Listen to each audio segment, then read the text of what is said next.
ರಾಜ್ಯದ ಹಿತ ಹಾಗೂ ಜನರ ಕಲ್ಯಾಣಕ್ಕಾಗಿ ಪಕ್ಷ ರಾಜಕಾರಣವನ್ನ ಬದಿಗಿಟ್ಟು ಎಲ್ಲರೂ ಒಟ್ಟಾಗಿ ಕೆಲಸ ಮಾಡೋಣ ಎಂದು ದೆಹಲಿಯಲ್ಲಿ ನಡೆದ ರಾಜ್ಯ ಸಂಸದರ ಸಭೆಯಲ್ಲಿ ಮುಖ್ಯಮಂತ್ರಿ ಡಿಕೆ ಶಿವಕುಮಾರ್ ಕರೆ ನೀಡಿದ್ದಾರೆ.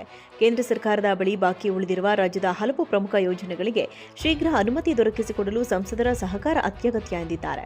ಇದರ ಜೊತೆಗೆ ರಾಜ್ಯದಲ್ಲಿ ಆಲಮಟ್ಟಿ ಮತ್ತು ಹಾರಂಗಿ ಹೊರತುಪಡಿಸಿ ಉಳಿದ ಜಲಾಶಯಗಳು ಖಾಲಿಯಾಗ್ತಾ ಇದ್ದು ಭೀಕರ ಬರ ಪರಿಸ್ಥಿತಿ ಎದುರಾಗುವ ಮುನ್ಸೂಚನೆ ಇದೆ. ಈ ಕುರಿತು ಪ್ರಧಾನಿ ನರೇಂದ್ರ ಮೋದಿ ಅವರಿಗೆ ಪತ್ರ ಬರೆದು ಅಗತ್ಯ ನೆರವಿಗೆ ಮನವಿ ಮಾಡಲಾಗಿದೆ. ರೈತರು ಜಲಾಶಯಗಳ ನೀರಿನ ಪ್ರಮಾಣ ನೋಡಿಕೊಂಡು ಬೆಳೆ ಬೆಳೆಯುವಂತೆ ಜಾಗೃತಿ ಮೂಡಿಸಲು ಅಧಿಕಾರಿಗಳಿಗೆ ಸೂಚನೆ ನೀಡಲಾಗಿದೆ. ಮತ್ತೊಂದೆಡೆ ದೆಹಲಿಯಲ್ಲಿ ಕೇಂದ್ರ ಜಲಶಕ್ತಿ ಸಚಿವರ ಸಮ್ಮುಖದಲ್ಲಿ ಆಂಧ್ರಪ್ರದೇಶ ಹಾಗೂ ತೆಲಂಗಾಣ ಮುಖ್ಯಮಂತ್ರಿಗಳೊಂದಿಗೆ ನಡೆಸಿದ ಸಭೆ ಯಶಸ್ವಿಯಾಗಿದೆ.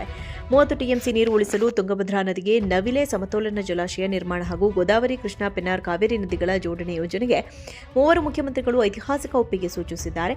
ಇನ್ನು ಮೇಕೆದಾಟು ಯೋಜನೆಗೆ ಕರ್ನಾಟಕದ ಜಾಗದಲ್ಲಿ ಅಣೆಕಟ್ಟು ಕಟ್ಟಲು ಬೇರೆ ರಾಜ್ಯಗಳ ಅನುಮತಿ ಅನಗತ್ಯ ಎಂದು ಸುಪ್ರೀಂ ಕೋರ್ಟ್ ನೀಡಿರುವ ತೀರ್ಪನ್ನು ರಾಜ್ಯಸಭೆಯಲ್ಲಿ ಕೇಂದ್ರ ಸಚಿವರು ಪುನರುಚ್ಚರಿಸಿದ್ದು ಅವರಿಗೆ ಸಿಎಂ ಧನ್ಯವಾದ ತಿಳಿಸಿದ್ದಾರೆ. ಕೃಷ್ಣ ನ್ಯಾಯಮಂಡಳಿ ಪ್ರಕರಣಕ್ಕೆ ವಿಶೇಷ ಪೀಠ ಸ್ಥಾಪನೆ ಹಾಗೂ ಮಹದಾಯಿ ಯೋಜನೆಗೆ ಕಾನೂನು ತೊಡಕು ನಿವಾರಿಸಲು ಕ್ರಮ ಕೈಗೊಳ್ಳಲಾಗ್ತಾ ಇದೆ.